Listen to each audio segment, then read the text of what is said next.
Hi, everybody. My name's Logan Sandu, and I'm here with, Daniel Cabrera.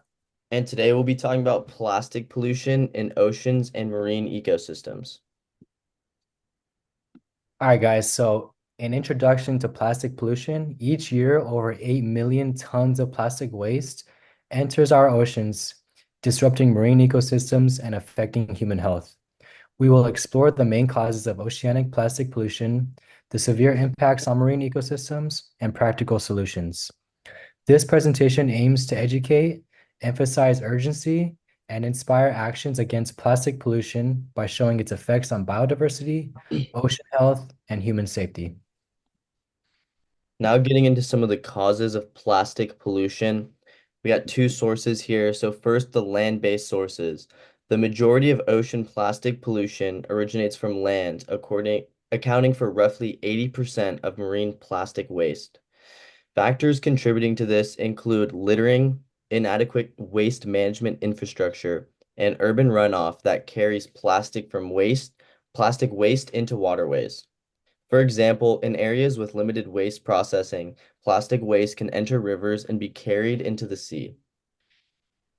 Now for the ocean-based sources, although smaller by volume, ocean-based sources such as abandoned fishing gear, referred to as ghost nets, and ship debris significantly impact marine environments. Abandoned fishing nets pose a major threat by trapping and killing marine wildlife even after they're discarded.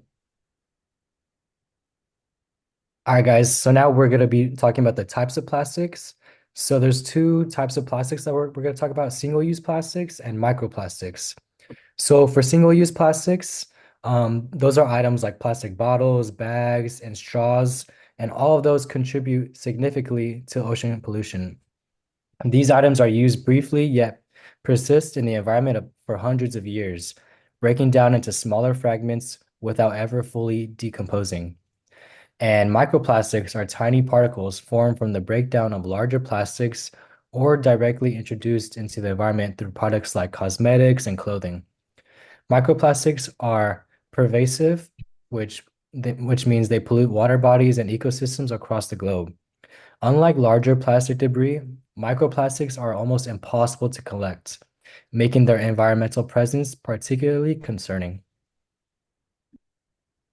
So the impact on marine ecosystems. So ingestion and entanglement. Marine animals such as sea turtles, seabirds, and fish often mistake plastic for food. When ingested, plastic can block an animal's digestive tract, leading to malnutrition, suffocation, and often death. Sea turtles, for example, commonly mistake plastic bags for jellyfish, a staple in their diet, leading to tragic consequences. Chemical leaching. As plastics degrade, they release harmful chemicals like BPA and phthalates into the ocean. These chemicals infiltrate the food web, impacting both marine and human health. Plastics attract other toxins from the environment, like PCBs and pesticides, which which attach to plastic fragments and are ingested by marine life, entering the food chain and ultimately affecting humans. Now, the ecosystem disruption.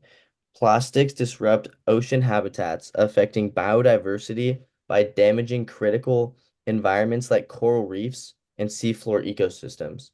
These ecosystems are vital for supporting marine life diversity.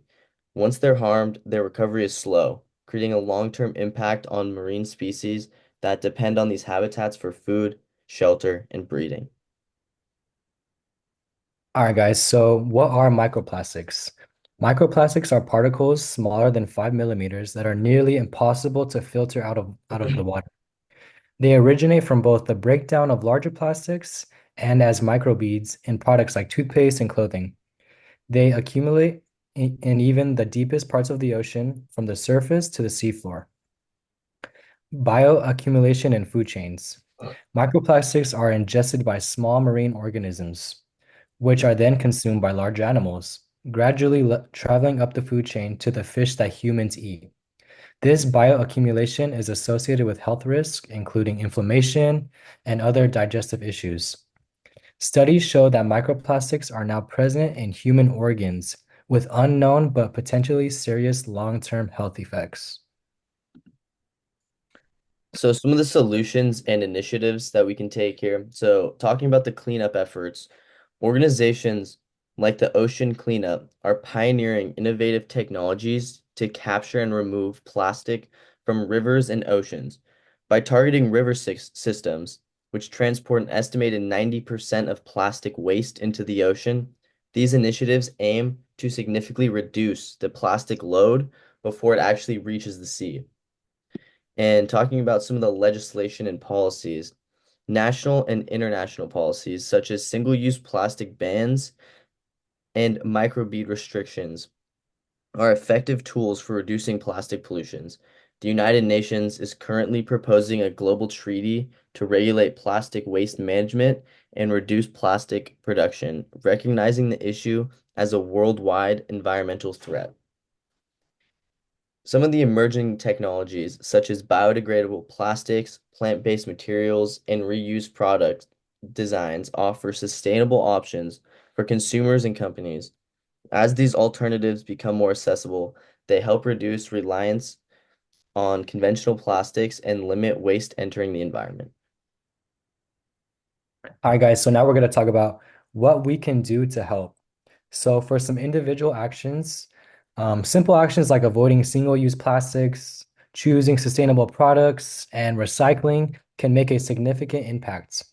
Reducing our plastic use decreases the demand for plastic production, helping to prevent waste from reaching waterways. And also, guys, we could support local and national environmental policies that promote plastic reduction and participate in community cleanup events.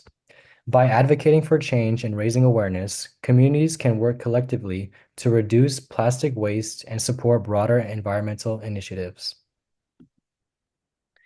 We've covered the main sources of ocean plastic pollution, its devastating impacts on marine life and ecosystems, and the pervasive threat of microplastics in food chains and effective solutions ranging from technological cleanups to legislative policies. Each of these areas highlight the critical need for immediate and sustained action. Protecting our oceans means ensuring a healthier planet. Each step we take, reducing personal plastic use, supporting sustainable practices, and advocating for change adds to a larger global effect. All right, guys. So now these are some questions that we came up for you guys. The first one is, what is the primary source of plastic pollution in the ocean? And the other question is, why are microplastics particularly harmful to marine ecosystems? And yeah, that's pretty much it. Thank you guys. Here are our references.